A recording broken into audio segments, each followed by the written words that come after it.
1303 সালের আকালে এই অন্নপূর্ণা পূজার দিনেই তিনি মহুলায় আসেন এবং দৈব প্রত্যাদেশেই প্রথম দুর্ভিক্ষ সেবা কার্যে আত্মনিয়োগ করেন।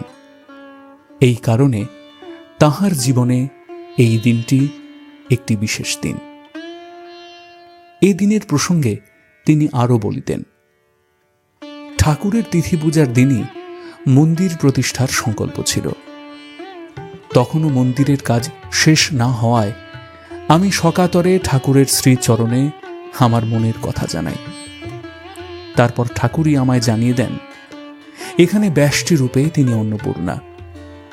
তাই কি আশ্চর্য, শ্রীমন্দিরের সকল কাজ ঠিক সেই অন্নপূর্ণা পূজার পূর্ব দিনেই শেষ হল। এই দিনের নাম শুনলেই আমার রোমাঞ্চ হয়।